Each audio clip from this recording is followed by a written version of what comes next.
अमितोष जी, जल्दी से आपके पास आते हुए, घर वापसी जैसे कार्यक्रमों की जरूरत क्या इसीलिए पड़ती है क्योंकि ऐसा लव जिहाद और जबरन धर्मांतरण का खेल चलता है? आज तो आप लोगों के दफ्तर में प्रेस कॉन्फ्रेंस बाकायदा हुई, महिलाएं वहां पर आई और कहा कि बेटी बचाओ की सिर्फ बात मत करिए, बेटियों को बचाइए। ये कितनी बड़ी साजिश है। अगर ये सांस्कृतिक नरसंहार नहीं है तो फिर और क्या है?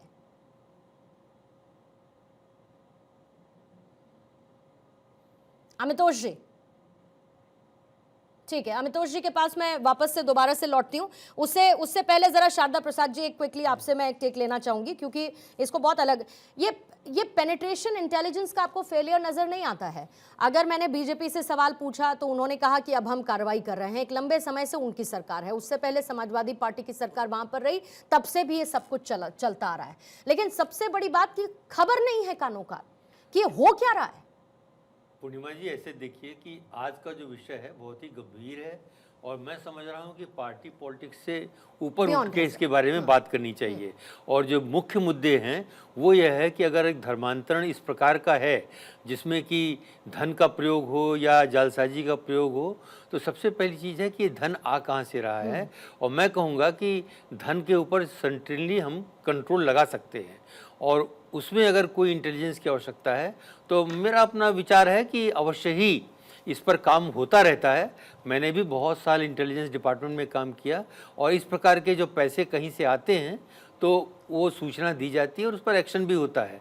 लेकिन अभी जो इस प्रकार से धर्मांतरण के लिए पैसे आए हैं उस पर एक्शन हुआ कि नहीं इसके बारे में मैं नहीं कहूँगा, लेकिन होना चाहिए, नंबर एक। नंबर दो, सिर्फ पैसे की ही बात नहीं है, ये जालसाजी की भी बात है और किसी को बहलाने फुसलाने की भी बात है और कि एक जो बड़ा प्लान है कि हम एक डेमोग्राफिकल चेंज करें तो उस पर जरूर ध्यान देना चाहिए सरकारों को कि डेमोग्राफी अगर परिवर्तन हो जाता है तो बड़ी सीरियस बात होगी। और मुझे बड़ा सर, इस्लामिक राष्ट्र बनाने का खेल आप देखिए कि बिहार में कुछ जिले जो कि बांग्लादेश की सीमा से बहुत पास हैं, बीच में बंगाल की थोड़ी सी एक स्ट्रिप सी है, उनमें मेरे देखते देखते जो उसका परसेंटेज है, रिलीजन परसेंटेज, वो चेंज हो गया। असम में भी हुआ सर। इसी प्रकार असम में, चूंकि असम में मैंने काम किया है इसलिए मेरे देखते देखते 30-40 साल में वो जिलों की जो परसेंटेजेस है वो चेंज हो गई हैं।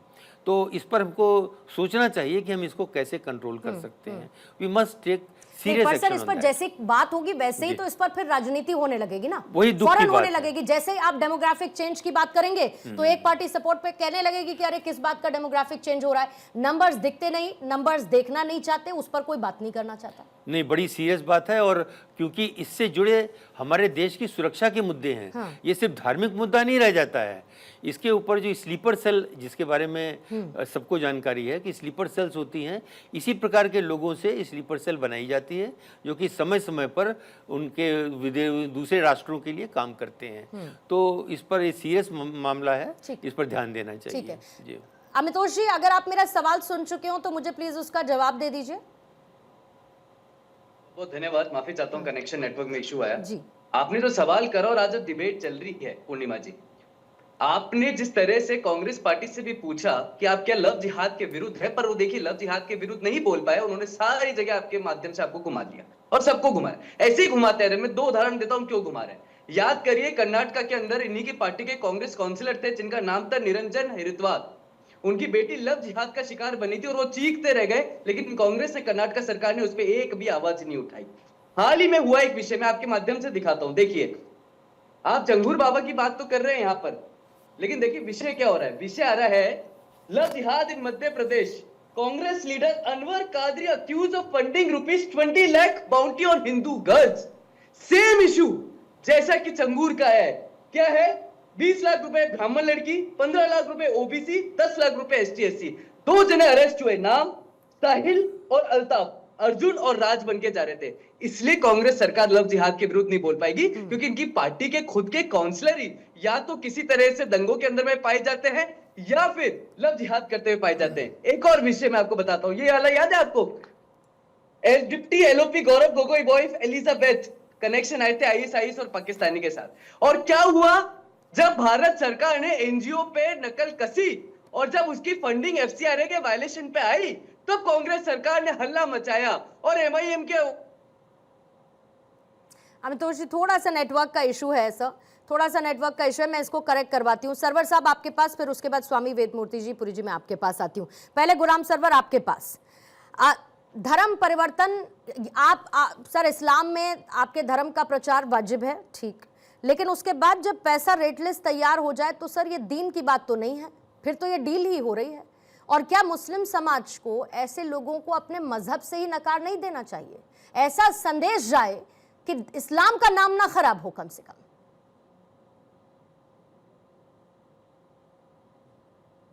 गुलाम सरवर जी अनम्यूट करेंगे सर, अनम्यूट करेंगे।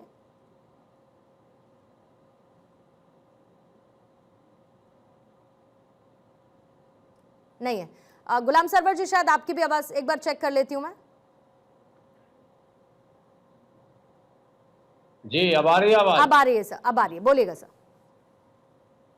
पूर्णिमा जी, ये सारी बातें बोलने में जरूर अच्छी लगती हैं, लेकिन वास्तविकता से इसका कोई लेना देना नहीं होता है। चाहे वो डेमोग्राफी की बात हो, चाहे वो जनसंख्या की बात हो, लव जिहाद की बात हो, या धर्मांतरण की बातें हो, जो बातें अखबारों में, टीवी चैनलों में या भाषणों में सुनने को मिलते हैं, वास्तविकता से उसका दूर दूर का रिश्ता नहीं होता। अब जैसे ये छांगुर बाबा के साथ जो महिला अभी पकड़ी गई है, नसरीन एलियास, दूसरा क्या उनका पूरा असली नाम था, नसरीन जो पकड़ी गई हैं, परिवर्तित नाम नसरीन है, तो ये बता रहे मैं 15-16 साल से हूँ सर। उसका भी ब्रेन वॉश किया गया था, नीतू? नहीं, नीतू ब्रेन वॉश अब किया जा रहा है, उन पर प्रेशर है, उनसे बयान दिलवाया जा रहा है। ये कोई रेट लिस्ट 20 साल 25 साल समय होता है, 20-25 साल में आपको अब पता चला कि ये झांगुर बाबा ये काम कर रहे हैं, आप अब पकड़ के कह रहे हैं, वो नीतू अब कह रही है कि हमारे साथ तो बहुत गलत हो गया। 15 साल तक गलत हो रहा था तो आप कहाँ थी नीतू बहन हमारी?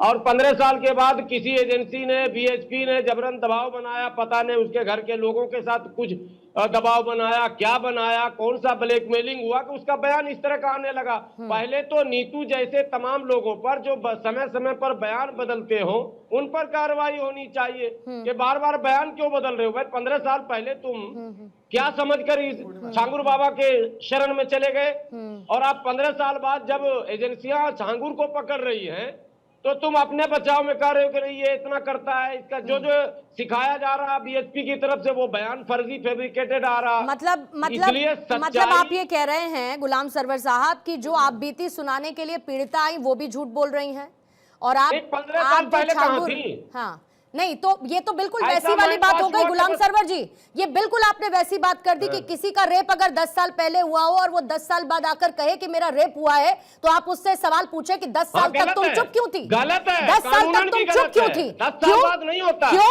अरे समय सीमा पूरा का पूरा नेटवर्क यहाँ पर चल रहा है, ग्लोबल फंडिंग हो रही है, 2047 तक आपको इस्लामिक राष्ट्र बनाना है। छांगुर जैसे तो पुंजिया यहाँ पर बैठकर अपने गुर्गों को ट्रेनिंग दे रहे हैं, उनको हिंदू नाम देकर वो हिंदू लड़कियों के साथ प्रेम संबंध बनाने को कहते हैं, नहीं होता तो अश्लील वीडियो बनाते हैं, अश्लील वीडियो के नाम पर ब्लैकमेल करते हैं, और गुलाम सरवर के हिसाब से ये सब कुछ भी नहीं हो रहा है। मैं नहीं बोलूं, नहीं, ये सब कुछ हो ही नहीं रहा है आपके लिए।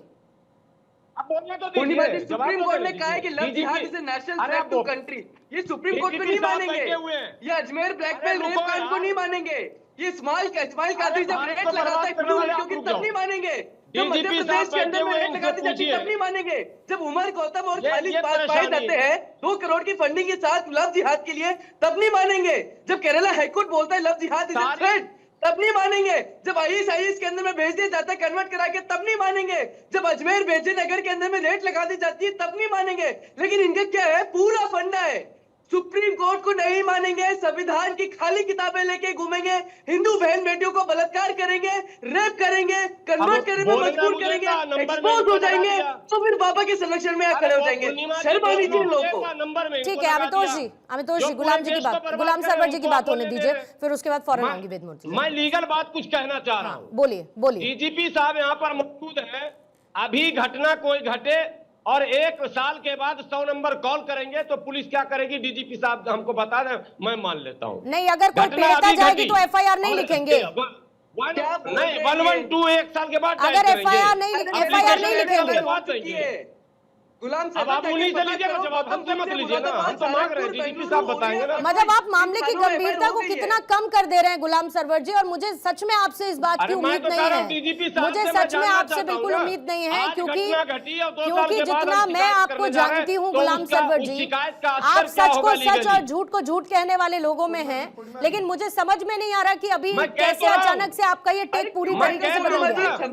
ये बजरंग दल, बीएसपी और भारतीय जनता पार्टी की मिली भगत का ये नतीजा है। जब तक चंदा मिला होगा, कोई एमपी को चंदा नहीं मिला होगा, अगर झांगुर बाबा दे देते 20 करोड़ रुपया तो दम जाती, सब पैसे का खेल है। जो काम झांगुर बाबा कर रहा है वही काम तो गुलाम सरवर भी कर रहे हैं यहाँ चैनल पर बैठ के। पूर्णिमा जी, गुलाम सरवर से एक बात पूछिए, हमारे यहाँ 4 साल बाद जब आशा, मतलब ये है भाई आप और झांगुर बाबा में कोई विशेष अंतर नहीं है। झांगुर बाबा और आप में कोई विशेष अंतर नहीं है। आप झांगुर बाबा और आप में कोई विशेष अंतर नहीं है। आप सुन तो लीजिए, चिल्लाने से कुछ नहीं होगा। हम चिल्लाने से, ये योगी आदित्यनाथ जी की सरकार है, चिल्लाने से कुछ नहीं होगा।